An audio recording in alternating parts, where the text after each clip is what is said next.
I very strongly recommend The New Jim Crow by Michelle Alexander. Hi, I'm Samir Jain. Let's review a great book today, which is particularly relevant in this racially charged atmosphere that we have around us. The book is called The New Jim Crow by Michelle Alexander, and the book explains how the US justice system works against black African American people. So this book has been around for over a decade, and for weeks and weeks it's been on the New York Times non-fiction bestseller list. I reread it last week and thought I should bring it to all our collective attention. So in the midst of the corona crisis, we've seen folks demonstrating all across the US in huge numbers.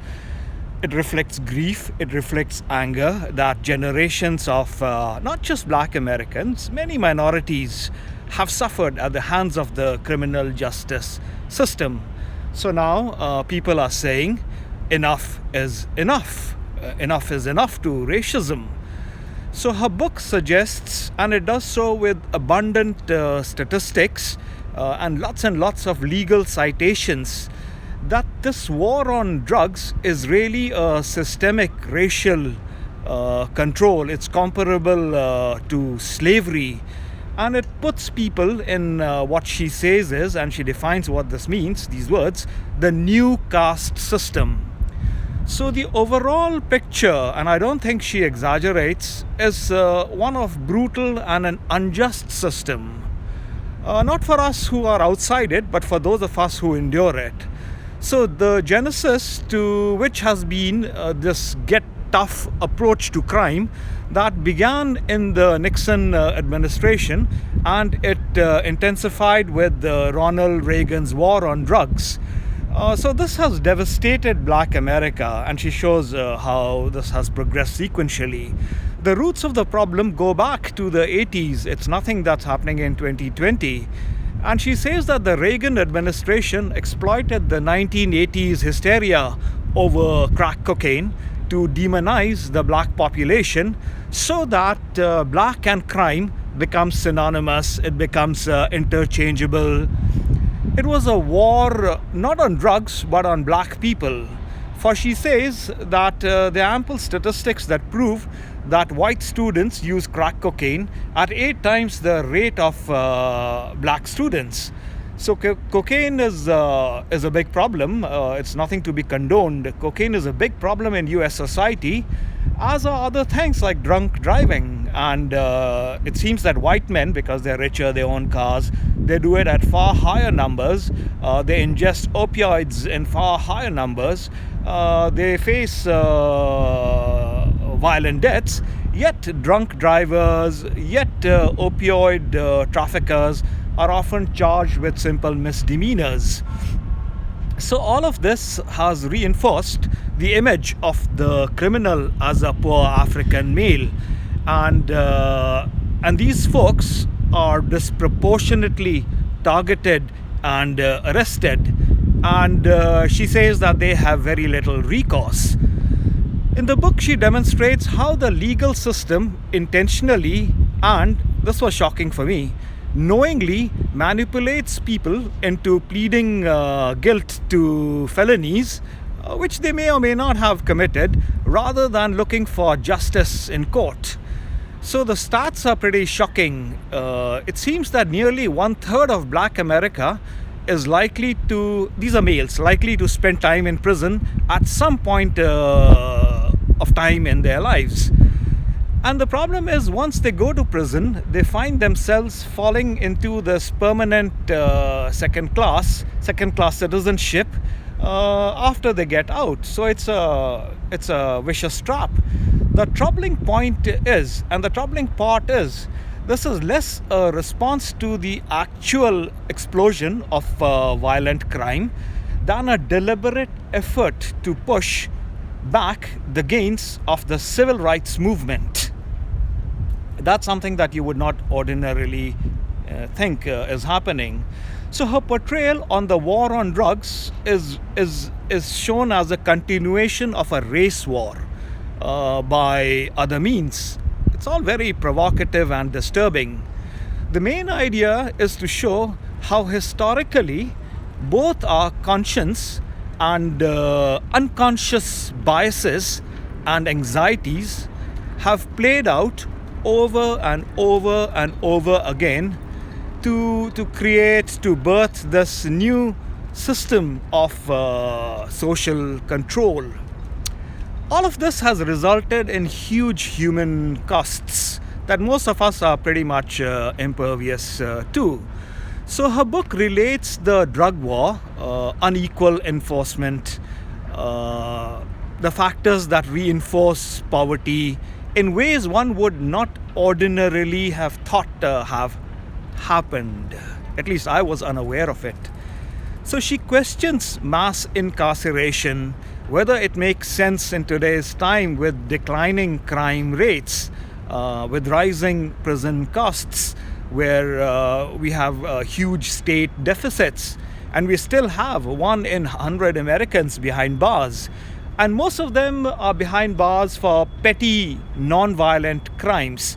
And 80-90% of these are African Americans.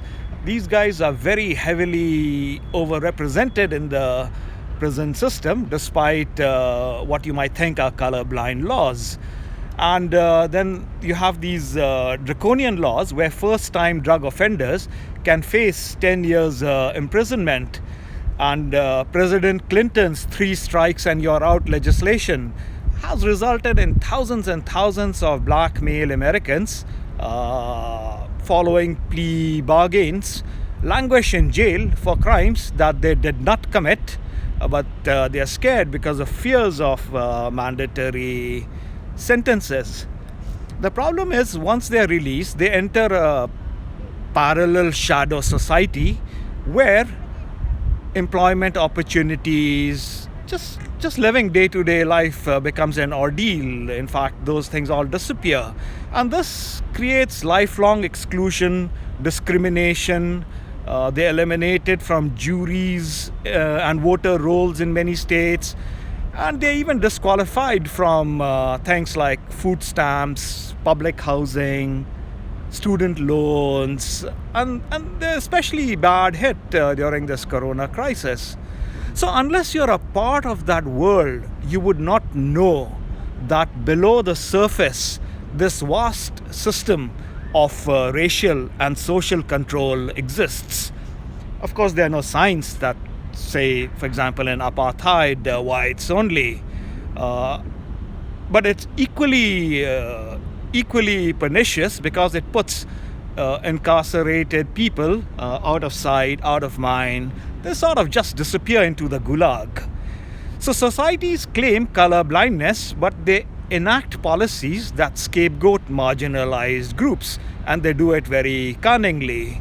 So she says that socially, color blindness leads to denial. So she says we should strive for color consciousness, not to put things under the rug and say that, oh, everything's great here.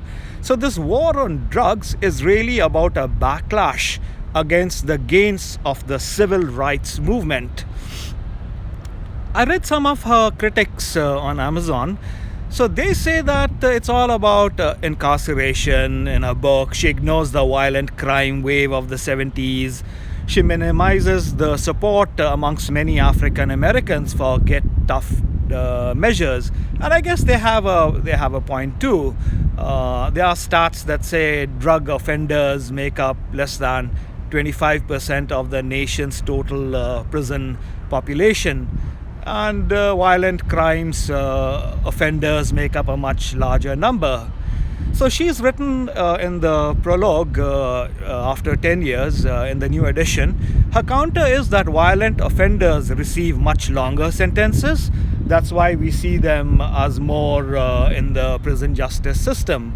And she describes it as a criminal caste system that extends to millions that are behind bars, millions that are on probation or on parole, and predominantly for non-violent offenses.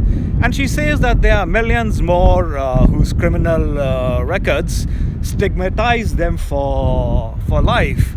And Artifacts like black leaders such as President Obama hasn't improved matters at all, but rather has perpetuated this fantasy that if Obama could make it, why can't anyone else? We are living in a post-racial society, and it creates this dependency on black exceptionalism. So my takeaways are our system of mass incarceration, particularly this war on drugs, all of this functions, and these are her words, not mine, as a modern day Jim Crow system. In other words, it institutionalizes racism and it allows the government to exclude minorities, principally African Americans, from the full benefits of US citizenship, and it does so very surreptitiously. I think it's a great book, it's a great read for all of us who are deeply interested in the plight of the African American community, who are deeply interested as to why the criminal justice system has failed the African American community so badly, and why many people, including white conservatives, hang on to the notion that, hey, the system remains colorblind. It's a deeply biased view, some people say, but I think it's really worth reading, especially relevant during these charged times that we live in.